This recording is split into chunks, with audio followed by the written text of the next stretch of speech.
Good evening, everybody. Welcome to Rivalz Race Chat. My name is Clint Geoffrey, along with Adam Ross, as usual. And of course, our show is interactive, and we'd like to hear from you. So if you have any questions or comments, or anything you want to discuss, feel free to let us know. We'd love to hear from you. Adam, how you doing today, buddy? I can't complain. I'm doing all right. It's cold. It's like fall out there. I'm not digging that very much, but otherwise things are good. It's funny you say that because the running joke here at our house is I have first world problems. I have been freezing all summer long. Everybody else is.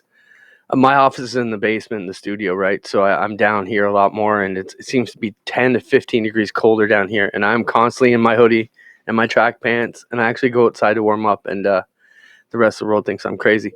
But yeah, it's catching up, and I couldn't believe how chilly it was at the races this weekend. It's like, wow, it's really coming in. The fall's coming in, but Environment Canada jumped right in today and said, hold the phone. You're getting some heat back in the next couple weeks. So I don't think it's quite over yet, but certainly felt the chill as we got into the race weekend. You and I spent some time outside over the Labor Day weekend. We were both at Flamboro. I made it to Merrittville as well. Connor had his first race. Um, Before we jump in all that, let's just talk about Geforce. Things keep rolling along. The comments keep coming in, and we appreciate everyone's support. Whether the program is a retro rewind or one of the buckle ups or a live or a Geforce Lite. We have a great crew that we're super proud of who's done amazing work for us this summer, and it's been great. We do have a full slate of September events coming up. October has a couple of events so far, and we'll try and keep you abreast of them as we get throughout the show. Adam, let's jump back and talk about Flamboro on Saturday. Connor had his first race. They got back racing again. I'll let you set up Flamboro. First, let's talk about what divisions were there, and then particularly how Connor's day went. Yeah, they had a big show. They had the Ontario sportsman cars. They were combined with the super stocks, and I was really impressed with how evenly matched they were. They had the young drivers, Canadian vintage modifieds, mini stocks, pure stocks, and legends. So yeah, it was an action-packed field. Bit too loud there, my headphones. Yeah, I thought the pits were definitely I wouldn't say jammed full, but certainly full fields of cars. Flambro just looks so good. Whatever they did this spring, I think it was the paint early in the year before we did the first Geforce race, and it's really served them well. Even I took Christine this week, and she was like, "Wow, place looks really good," and they should be proud of how things are going at Flambro. Connor had his big I debut. We talked about that lately. Go ahead. Yeah. We went out and practiced a couple of times over the last 2 weeks, and he got up to speed really nicely. I was really excited for him, and he went out and practiced, and on the second lap, blew the engine going into turn one, uh, careened up into the wall in his own oil. As you can see there, the right front was pushed back quite a way. The axle snapped. A giant hole in the side of the block of the engine and down through the oil pan. It blowed up real good.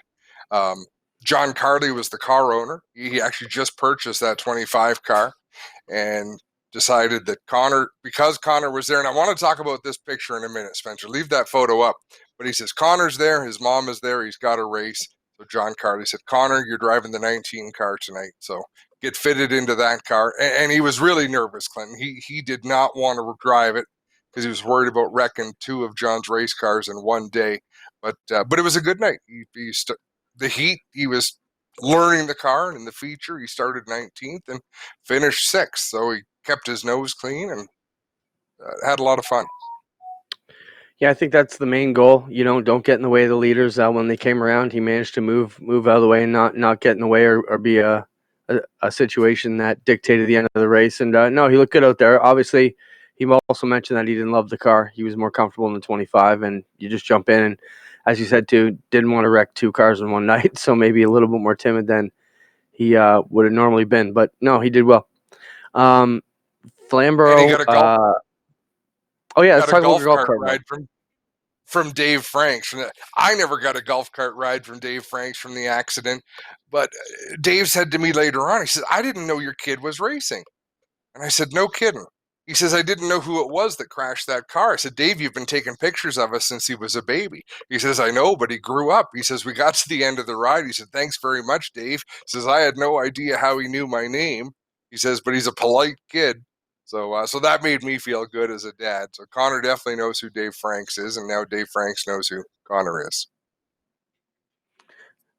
Hopefully next time it's on better circumstances. Like I tell all of my buddies, make sure you're talking to me for the right reasons, because you're in victory lane, not in a pile in turn one where Connor ended up. But no, kudos to everybody at Flamboro and all the series that got in on that. Everybody's really got to pull together to get the car counts up, to get everybody out to these events, and good on them. Good enough that John felt he was going to do another race, and we'll talk about that coming up here in just a moment. Adam, let's talk about our weekend coming up.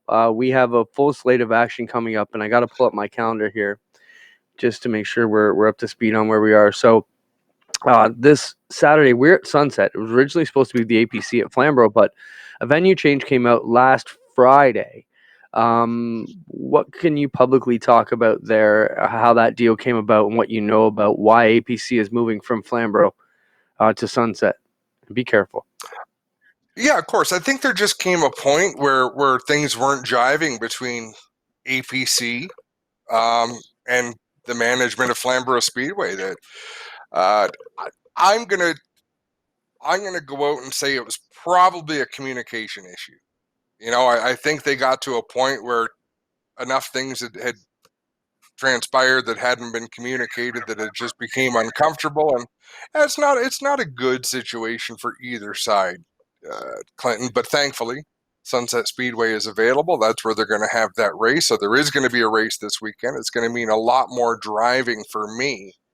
And I think it's one of those cases. There are times in life, in racing, where two parties get to a spot where they just can't quite see eye to eye and have to go to plan B. And I think that's what they've done.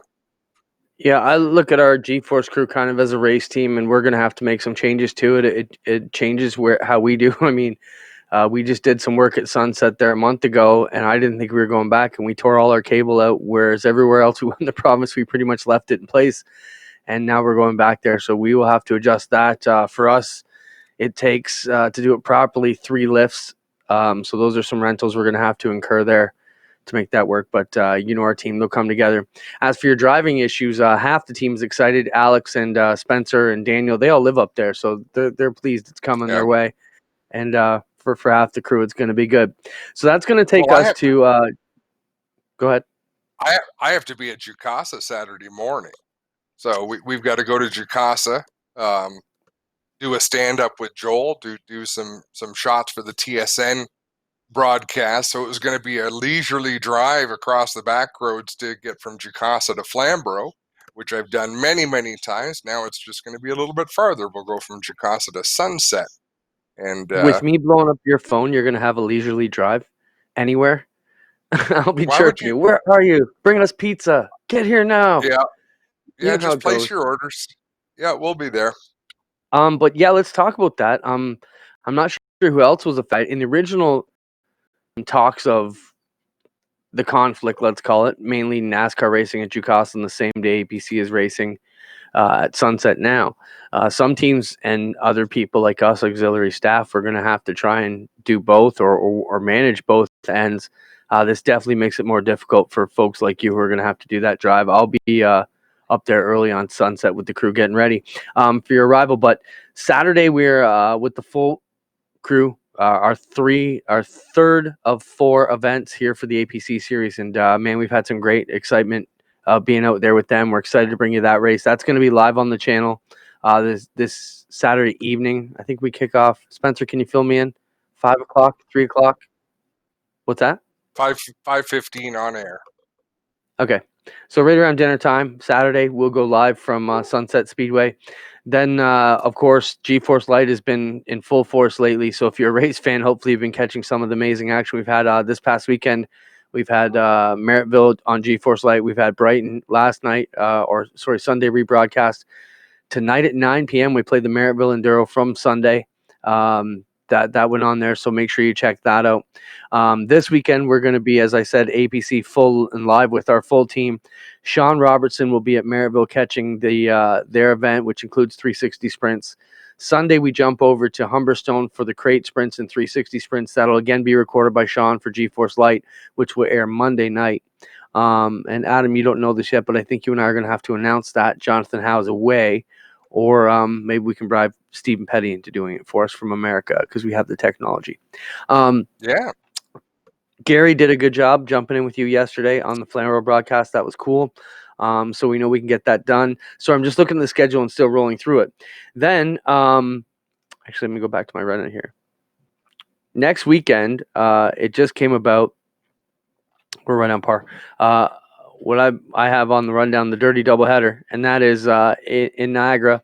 So Jason Hill from Burger Barn called me on Sunday morning, and he's one of our big sponsors at Ush Weekend, and Jay messaged me to give him a call when I had a chance, so I called him right away. He mentioned that he wanted to get the crate sprints another race at Merivale, but their schedules were just so packed. So Jay proposed, what about a Friday event with crates and 360? So that came together, and Spencer, you can put up that flyer right now. This may be the first some of you are hearing about it. It only got finalized this morning. It will be Friday, September 18th at 7 p.m. It's going to be a full stream team production, so it'll be live as it happens Friday at 7 p.m. September 18th from Merrittville Speedway. It'll feature the Action Sprint Tour crate sprints, the 360 sprint cars, and Hoosier Stocks in a $500 to win race. And then the next night, the 360s stick around at Merrittville, and Sean will record that for Geforce Light on Sunday, but we jump off to to Brighton for their Apple Fest light. And Adam, we've got so many dates on the go, it's crazy. But on Saturday the 19th, we'll be live from Brighton Speedway, and it's going to be exciting. So for the 360 teams, they have 4 races in 8 days, kicking off this Saturday and Sunday, then the following Friday and Saturday. Crate Sprints will have 2 races in about 5 days. They're going to race on Sunday and the following Friday. So that's exciting that for the Ush Weekend guys and the teams, we're able to get them out there. The Mini Stocks and Thunders have had many opportunities to race around the province, and hopefully they get a great showing at Brighton for Apple Fest too. And when we first started talking, Adam, about Geforce and taking the show on the road, Apple Fest was one of the days we kind of protected, and we're very kind of guarded to make sure nobody booked on those days, and we were doing the right thing by the Rinaldis in Brighton. So I'm super happy, as I know you are, and Greg is too. Greg told us from day one, no matter where we book, whether it be anywhere, Apple Fest is where his heart is. And so glad we can make that work. Your thoughts on being able to bring us all this action? It's a lot of miles. It's exciting. The nice thing is, whenever we do these shows, like the shows we've had the opportunity to do become really big shows, in my opinion. So yeah, we're getting to do 2 very big shows in one weekend. I'll probably drag the trailer down to Merrittville and hopefully spend the night there, be able to relax, get up in the morning and haul down to Brighton Speedway. Maybe we'll have a convoy of people heading from one place to the other. All right. Yeah, I'm excited about it. It's going to be great. So we kick that off.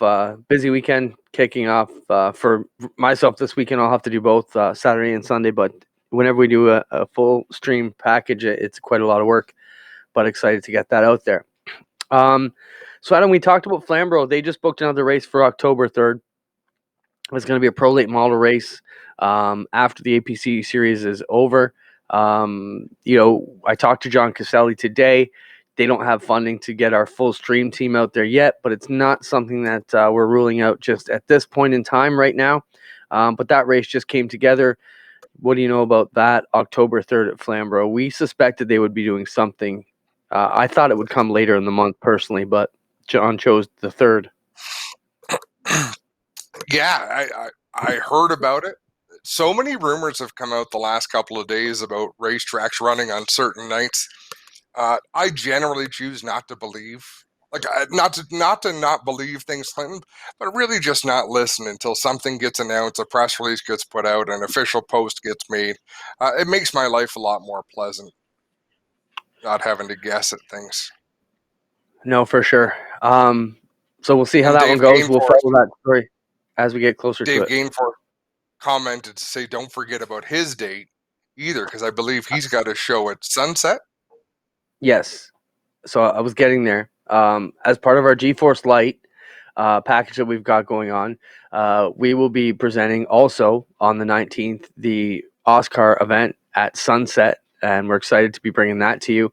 That will likely air the next day on Sunday and on the 20th. So we have an action-packed event going on, and then we get back to Jacasa with the full stream on the 26th.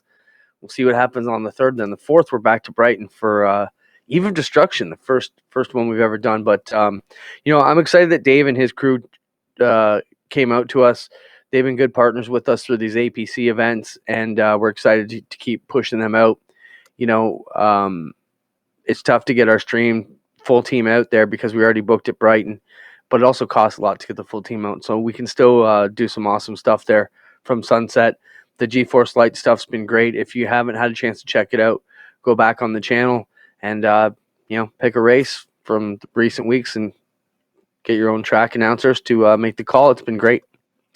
I think it's been a great way to showcase some of the track's local racing, their announcer, the show as they put them on. I think it's really cool. Before we get too deep into this show, let's give a shout out, Clinton, to Shrek.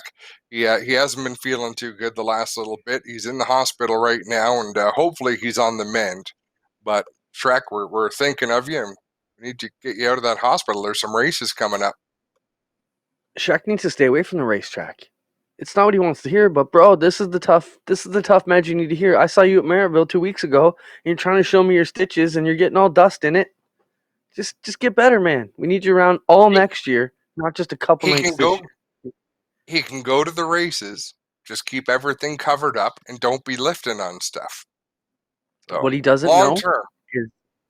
is that I think I'm going to drive his lawnmower in all the races left this year. So Shrek is going to have to deal with that. He's gonna be a car owner now, and I'm gonna break his stuff for a little bit. I'll give that a whirl. He's dying to get in a race with Greg, you, and myself because we had that race last year. But maybe I'll have to flag it so you guys don't have to complain about weight. No, I'll bring the sandbags. I'll race with you Bring it again, out. but you're gonna weigh what we weigh. You don't have enough sand or bags. Listen, we'll be just fine. Just fine. All right. All right, I'll try and be nice. Thanks everybody for watching. Don't forget to give it a share. We meet here every Tuesday at 8 p.m. Except on some weeks we change it here or there, but we try to meet here every week at 8 p.m. on Tuesday to talk and interact with you fans. Anything you want to talk about, anything you want us to comment about, let us know.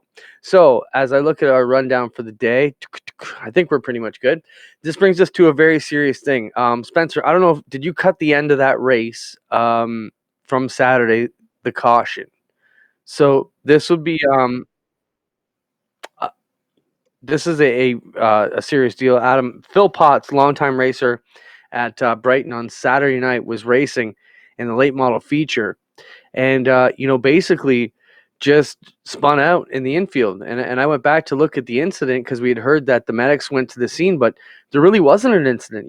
Phil spun out in the infield in turn two. What do you know about the situation, Adam? We know where it is now, but about the injury, what do you know about that? What I know is that Phil climbed out of the car, from what I'm told, under his own power. So he got himself out of the race car, and then was transported to the hospital. So as far as details go, I'm not sure. I know that he's one surgery in. I know that he's been coherent and posting and sharing his thoughts. And I know he's got another surgery, but they're hopeful. But it's Well, serious business. I thought you had some different information than I have. So, I read a good post today. It was from his daughter, just explaining, they didn't know what was going on. So Phil had what we believe was a brain aneurysm happened while he was racing. Had an issue there. The medics got on scene, obviously could tell he wasn't right, but he wasn't injured. He didn't hit anything. So the confusion on everybody's part, probably at the beginning, is wow, like what's wrong? And so as you mentioned, he got out on his own power. Everybody was worried until Andrew Rinaldi came on the PA and said Phil was okay. He was alert. He was talking to everybody. That gave the family a bit of relief. And then when he demanded that they do not cut up his race car, the family said they knew he was really starting to feel uh, a bit better, anyways, or at least the situation wasn't grave at that point. So they got Phil out, they got him off. Then they realized he had some serious issues. They transported him out to hospital. He had surgery right away, and then he was scheduled for more surgery today. And today, we got word that surgery was a success. He was alert and talking. And Spencer, show that screenshot I put up today. I sent it to you right before we went on the air. This was about an hour ago now that this came in, and it was a screenshot that said, Philip Potts can't keep a good man down. Philip Potts is awake and talking perfectly, and that was about If right he's around awake, 7 o'clock. if Phil Potts is talking perfectly, then they did more than just fix a little bit of bleeding in his brain. Because we've seen interviews with Phil Potts, and what's fun about Phil is perfection. I don't think is something that he strives for, but he will always tell you exactly what's on his mind. A great personality around the sport of auto racing. And here's a look at the video of it. Phil's car is the white with yellow numbers. Play the You audio. see, Yeah, so he just spins out on his own there, right? So obviously something wasn't right with him. He spun out down the infield, and he just kind of stopped there for a minute, and then they went over and started checking on him, and he got out of the car on his own, but realized things weren't right, and thankfully they caught it. Whatever it was, things could have been so much worse in that situation. Could have hit something full tilt. Could have hit someone else.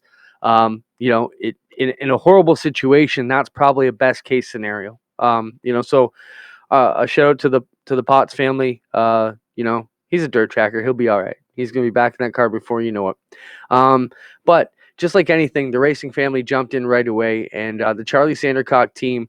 They had Mark McDonald's one of their longtime guys there, and they say his beard was his pride and joy. So show the beard before Spencer, and he said if they could raise $2,000, he would shave the beard, and they got well over five instantly, and the beard went away. So there's Mark before with his prize beard, and show the after now, Spencer, and there he is, well trimmed up after, but said it was for a great cause. And Phil Potts and Charlie Sandercock race hard every week for years. So just goes to show you how big of a racing family is, that they'll do whatever it took to get them together and to make our racing family whole again. So shout out to Phil Potts and the family. Shout out to everybody at Brighton, and the whole racing family's thinking of you guys. yeah, it's been a really hard week, Clint, for injuries at racetracks. We're going to get into, I believe, some fire issues. It was a heavy weekend. The sport reminds us once in a while. Uh, in the case of Phil Potts, I mean, maybe we should be thankful he was in a race car at the racetrack, because how often are you doing an activity where there's paramedics on the scene, right? That's a great point, Adam. You really you could be driving home down the 401, or like me, I drive to QEW myself an hour every day. So yeah, you're right. And just to be around people, family, paramedics, as you mentioned, strapped in a race car. Yeah, yeah. So we will shine the positive light on the situation, and positive vibes are what's going to pull Mr. Potts through. And he's won a lot of races, talented driver in the late models, and they certainly want to see him back in the car as soon as possible. That takes us to our Burger Barn video of the week, Adam, and this is something we stress all the time about making sure your gear is just as put together well, not only for yourself but for your competitors too. And let's watch this Burger Barn video, and this is your Burger Barn video of the week. So this is a slow motion UMP style late model, but the fuel cell actually falls out of a car and lands on the hood of another car. So Right watch there. closely. There There's the goes the fuel cell fuel flying cell. through the air, And parks now it's itself landed right in on, the right in window the mesh. screen, basically. Yep. It And starts now it pouring ignites. fuel down.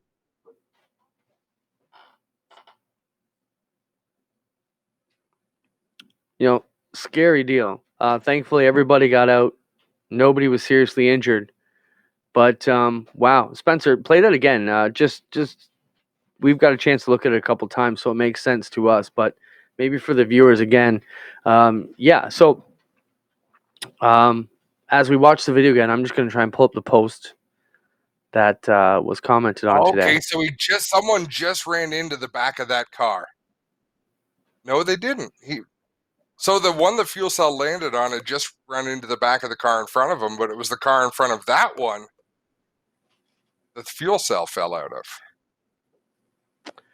Isn't that So something? show the pic, Spencer. The fuel cell was properly mounted in the car.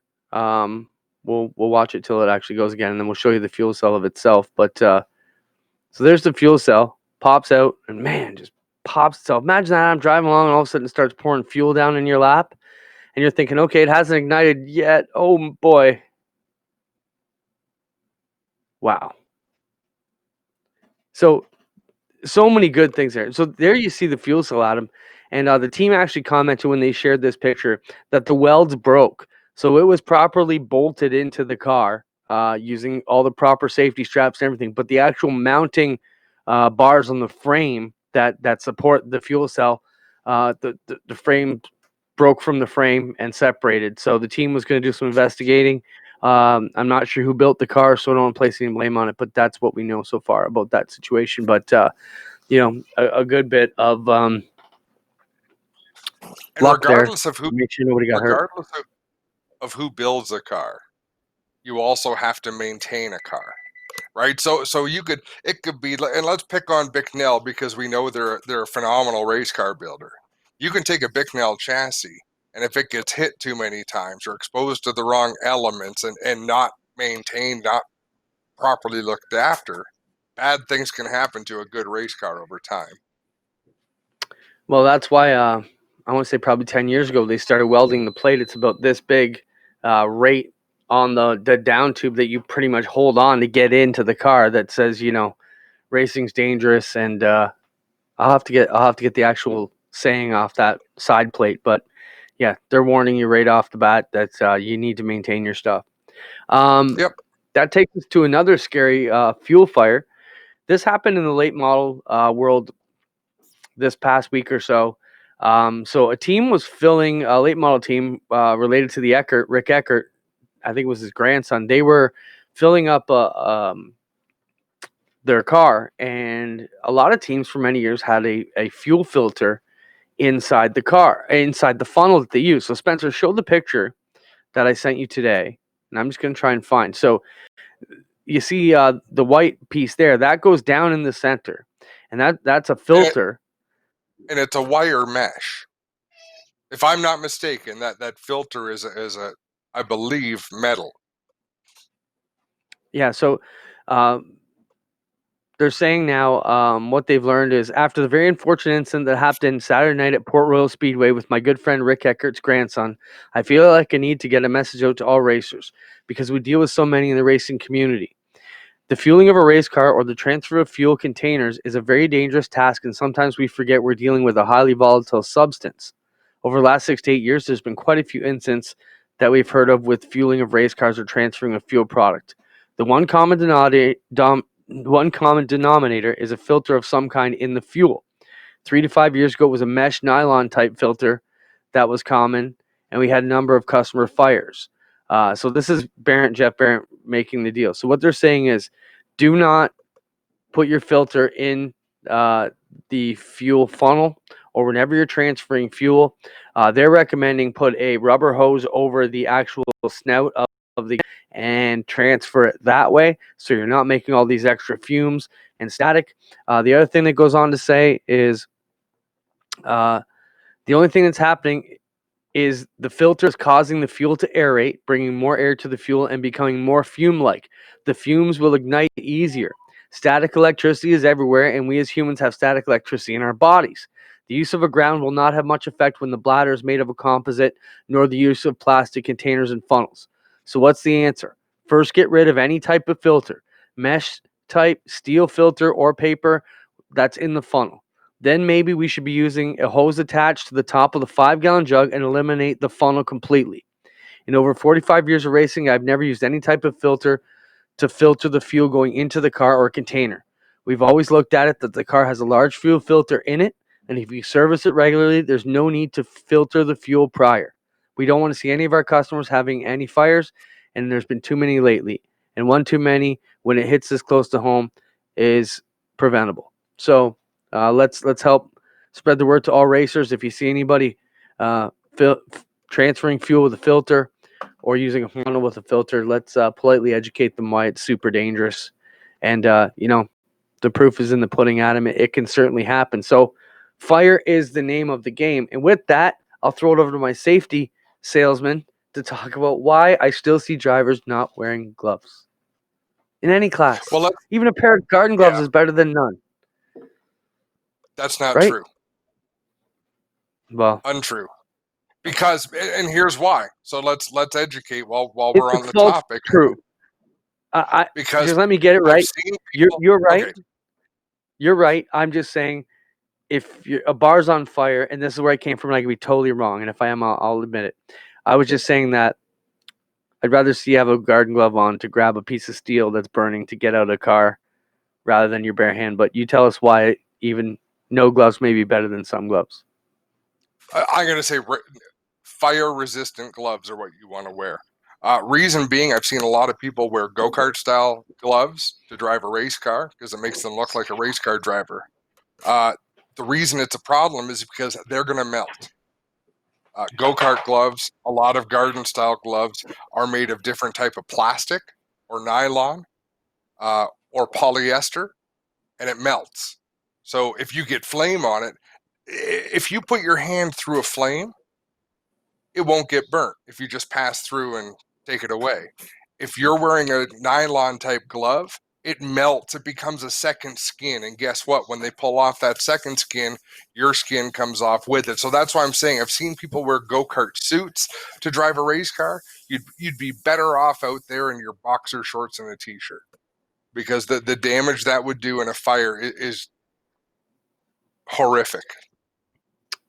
Had I known we were going to have that talk, I was just showing off. These are my epic fireproof gloves. And how you can tell if they're Fire fireproof? resistant.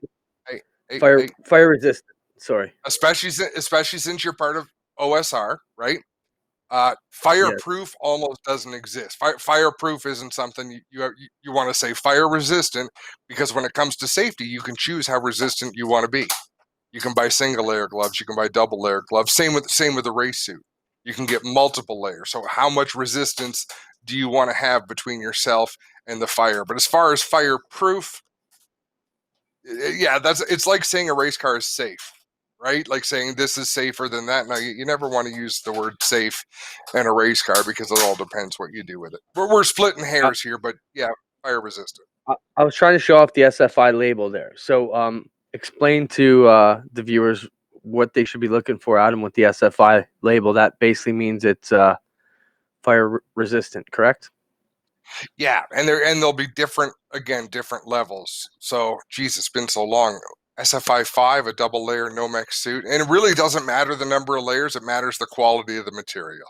So, like it or not, Yeah, I think the more you pay for a race suit, the better the materials generally are that they use to build that suit. Because Nomex is a trademark of DuPont. Nomex material, quality material, fire resistant.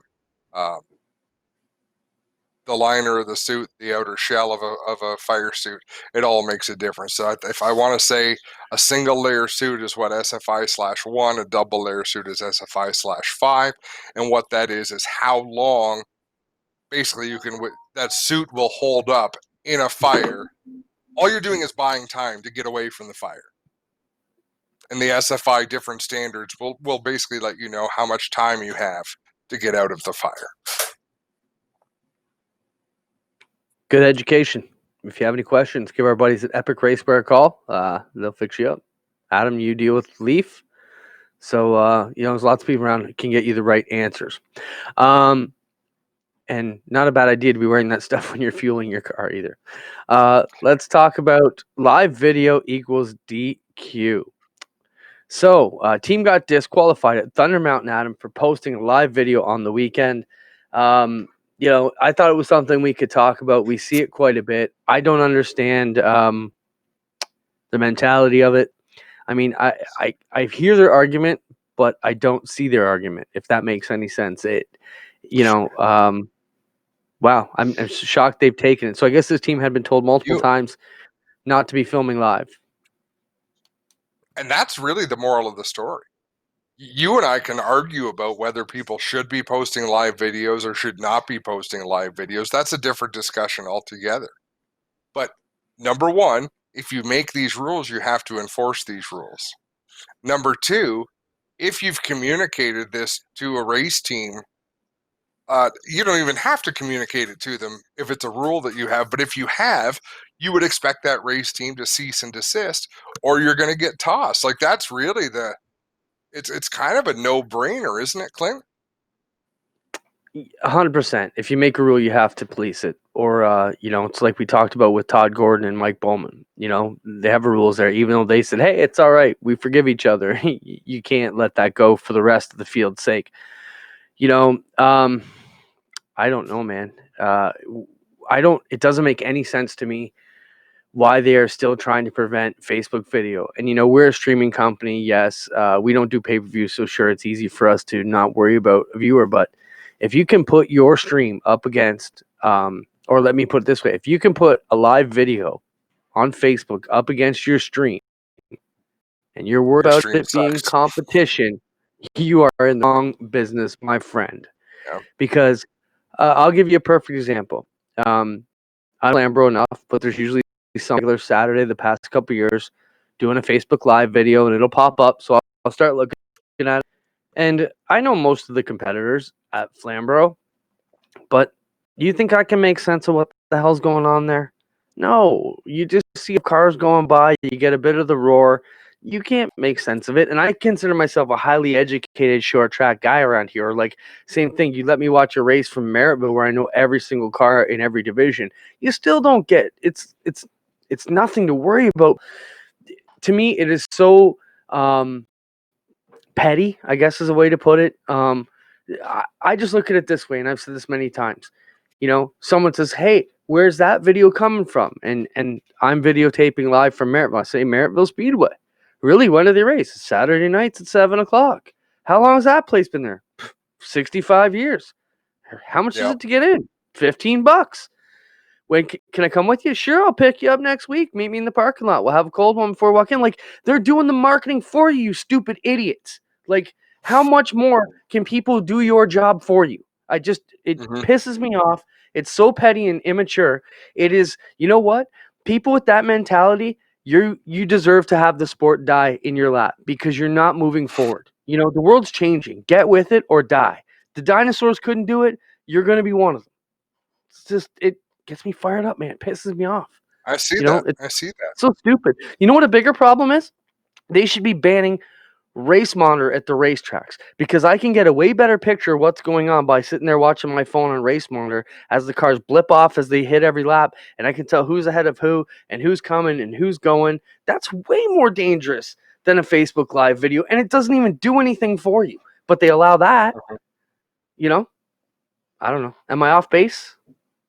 I don't think you are.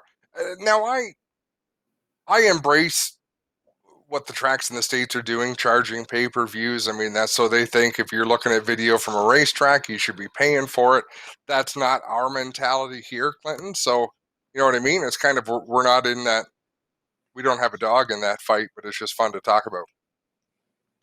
I know. I thankfully we don't. It we've heard of some of that stuff starting to come in around here, but it's just asinine. We need all the help we can get. Well, We need every eyeball on we can. We had the if talk someone with wants, go ahead. if someone wants the explanation, because Clinton, we've had this conversation with lots of people individually. Why does it make sense to give away this product for free? I'll tell you why. Because when we went to Merrittville Speedway, there have been 30,000 views of that video. of that night's racing in Merrittville Speedway. That is an entire season worth of viewers, right? Merrittville Speedway, if it is jam-packed, if it is packed to the rafters, you can't put 3,000 people in those stands to watch a night of racing. Well, we had 30,000 views of that night. So that's where you have to open your mind. Every one of those race teams can now show a sponsor video, right? Say, here's what you're involved in. Thanks so much for your support. Wow, this is fantastic. That sponsor can look at that video on YouTube. They can also see that number of 30,000 views, whatever the case may be. You can't do that with a pay-per-view because in our neck of the woods, I just don't think you're shrinking the pie. Like, we all want a bigger piece of the pie, Clinton, but what this is doing is growing the actual pie. And that's my explanation of that. 30,000 at Merrittville or 20,000 at Brighton, or might be up to 25,000 now. I mean, those are solid numbers that the Speedway can take to advertisers, that the race teams can take to advertisers. And trust me, of those views, somebody who has not been to Merrittville Speedway will have watched and said, you know, I really want to go there. I want to check that out. You know, you're not. My beef with the pay-per-view, and I beat this horse a million times. It's way past dead already, but you know, the beef we have with pay-per-views are the only people who are seeing it is the ones who already care. So you're not growing the sport. You know what we're doing each weekend when we give the stream away for free or any of these Geforce races? We're grabbing them. Here they are. Oh, there's a couple more. Oh, we grabbed a couple more. Oh, we grabbed a couple more. You got all these fans in the air. You can steal them all. You can pluck them like low-hanging fruit. If you close it down to a pay-per-view, only the people who already eat your pie are going to give a shit about your pie. That's the problem. Whereas That's now right. you can put it in everybody else's mouth. It's like, it remember, frustrates me. one other thing that we will always preach, Clinton, I'm so proud of our team. I'm so proud of our broadcast. It's still not as good as being there. As long No, as being there in person is still the best experience there is, give away the live stream, right? If someone watches the live stream and then goes to the track and thinks, wow, that was so much better watching on my phone or on my laptop, I just don't, it's not going to happen. Not with the product that we put out. You come to us weekend on a Friday night. There that's you go. awesome, JT. That's fabulous. I just sealed a deal based on Geforce's numbers on the stream. And we've heard a little bit about that. And Clint, it's not us patting ourselves on the back. It is us using this information and using these compliments and thank yous to show other race promoters what the potential is. Spencer, do you have the Morneau team car? They put our logo on the back of the car. That was super cool. They said, thanks And for everything we've done. read the post. If we can put it up with the post, and if we don't, I can go to their page. I'm sure I sent it to Spencer in the meantime too. Yeah, Spencer's he's looking got for it.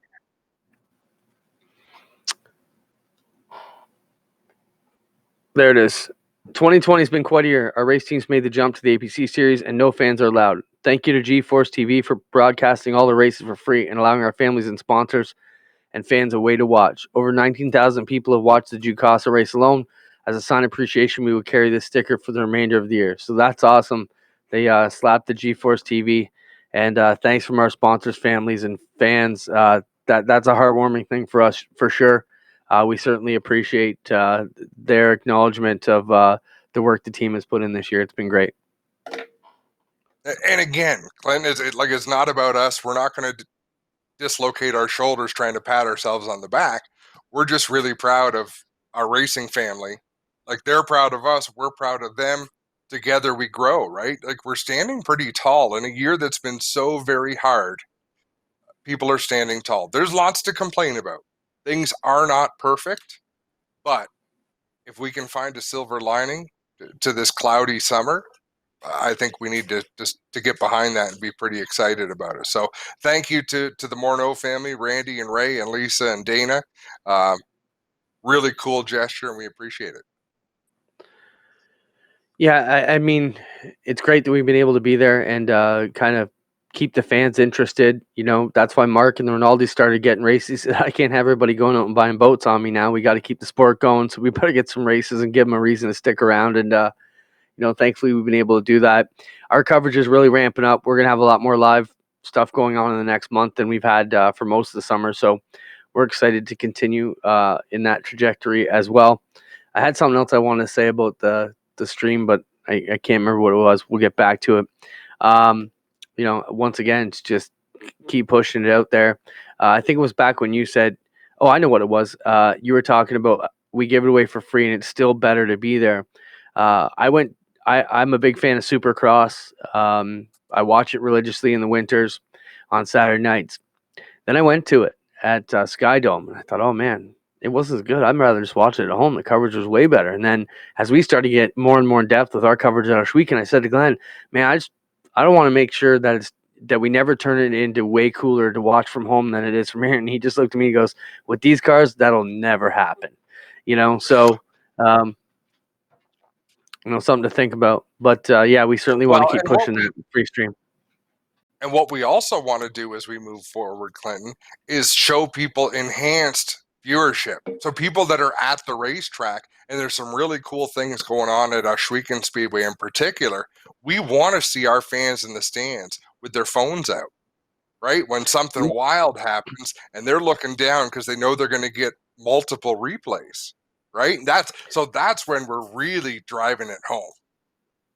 But you know, on the other side of that, you know, you're absolutely right. And that's one of the things we're doing with the new infrastructure now. We're working on building a system where we can eventually have free Wi-Fi for the fans. So when our American friends come up, they can log on to the Wi-Fi at the Speedway, post all their things, tweet their seat, show the wild action they're seeing. I mean, that's your best bit of marketing is right there. Are your customers. And they're eager to do it if you don't kick them in the balls for trying to help you out. So, you know, at Osh Weekend, bring your phone, bring a deal. And this is one thing I had with Dale Kalman in the beginning too. When I became manager and he was the photographer. I said, Dale, like, I know you want to limit the photographers and that's the old way, but the more pictures we have going out of this place every night, the better. So that's why you come to Osh Weekend some nights, you'll see 6-8 photographers there. Dale still gets priority. We still use all of his stuff. He's still on staff. You know, he gets to take the pictures first or in whatever order he wants. But we encourage all this other media to come in and show off what we're doing. So that's where we're at. Before the show closes, Clinton, remind me or Spencer, Coal Cracker Victory Lane. Coal Cracker Victory Lane. Let's talk about it right now. What's that? Go for it now. So I watched the Coal Cracker on DTD TV Sunday night. We were watching the NASCAR race over at Gary Collins' place, and we eventually turned the channel. We put on the Coal Cracker race on Dirt Track Digest. It was $39.99, but it was a $17,000 to win modified show. Not a bad race. Ryan Watt won. Super nice guy. So you're always happy when the nice guy wins. The problem I had there is the problem I have almost everywhere, Osh Weekend included. When they show the video from the tower of Victory Lane, all you see is orange vests and yellow vests because there's 20 photographers lined up blocking the paying audience of seeing what they came to see. And it drives me mental. There has to be a solution. I don't know if we need to shoot Victory Lane from the other side of the car so that the race fans can at least see the winning car, see the celebration, see that moment. Like, I'm serious. It makes me mental, Clint. You know, I never realized it was a problem until you bring it up. But, you know, it's something you could do. You could just keep the photographers out of the way, you know, off to the side so the fan can see them until they get out and we start interviewing them. And then you can start letting them in. I know the photographers might not like that because they're not catching the actual moment.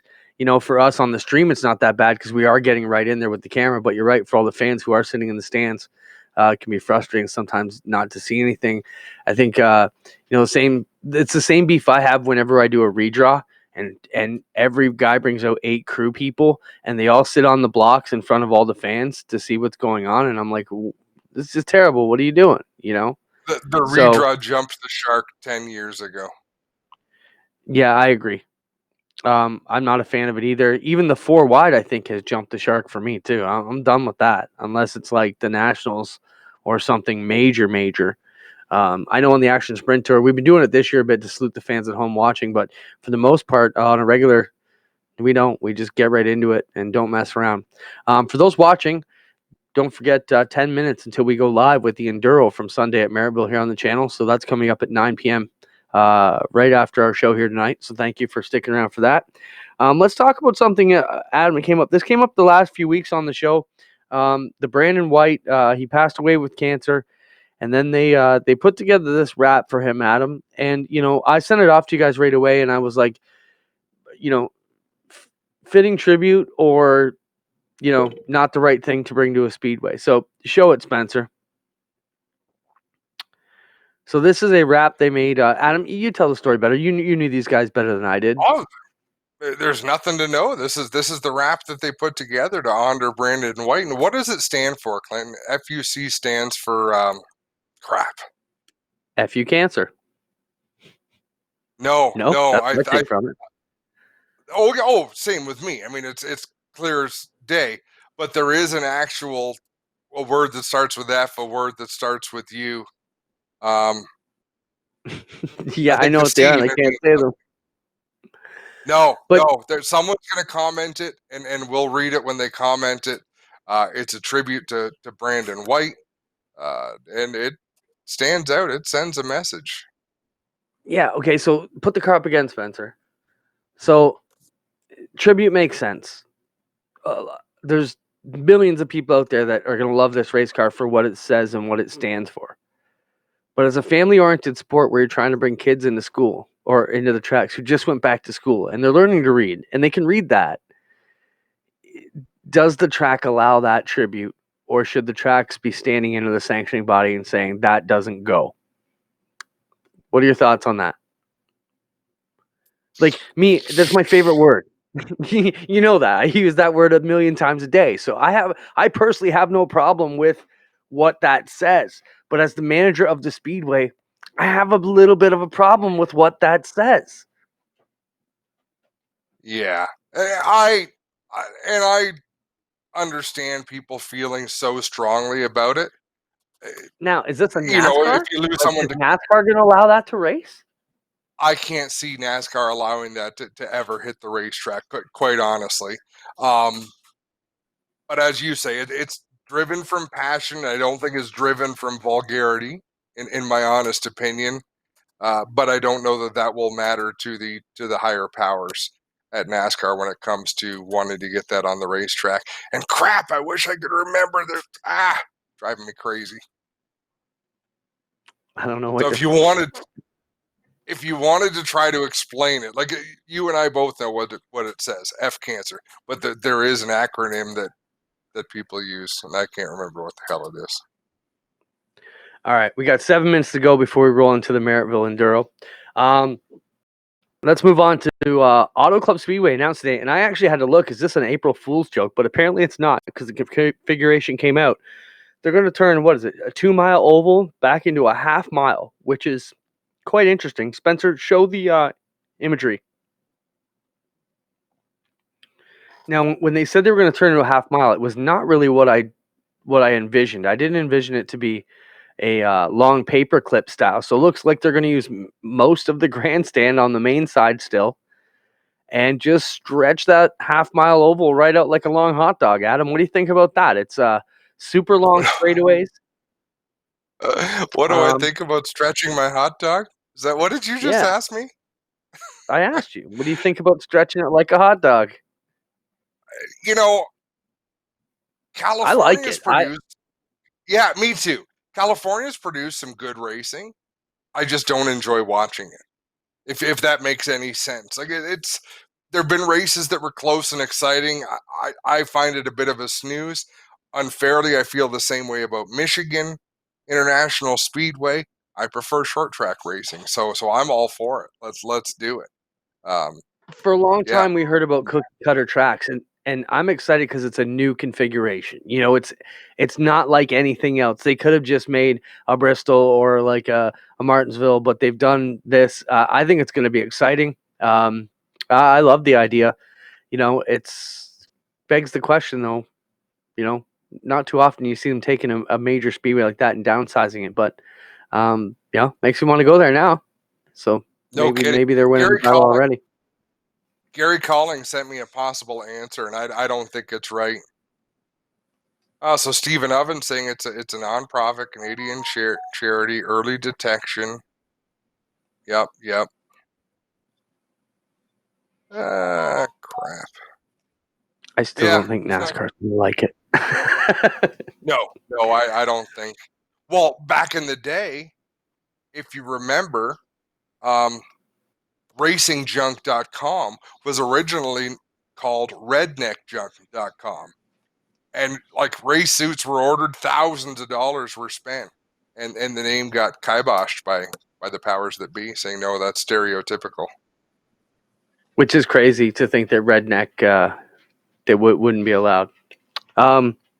All right, we got 2 quick topics left to go over, and then we will jump into the Merrittville Enduro. Deal on Southern Ontario Motor Speedway passes. I saw some video come out. They've been testing out there. We had Blake on the show a couple weeks ago, new general manager for the place, and they've offered a new deal at him, $1,000, I believe it, for 2 crew and 1 driver till the end of the month. So they are starting to sell pit passes at Southern Ontario Motor Speedway.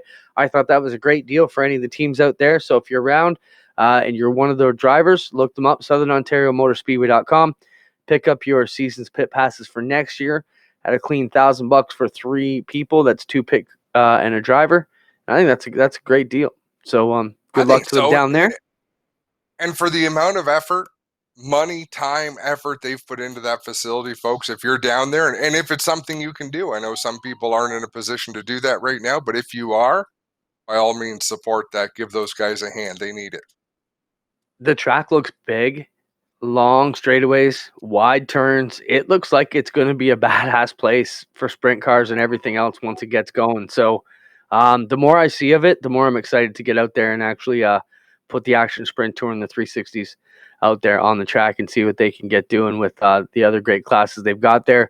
Great, they're coming back to the ODCC, so we can get them back there with the Thunderstocks. And I predict great things for Southern Ontario Motor Speedway. I know all the other tracks that are associated here in Ontario, being Brighton, Humberstone, Merrittville, and Schweeken. We're all happy to have them back and wish them the best going into the next season. This brings us to our final topic of the day. As we get 2 minutes before Enduro, the topic is Enduro season, build them safe.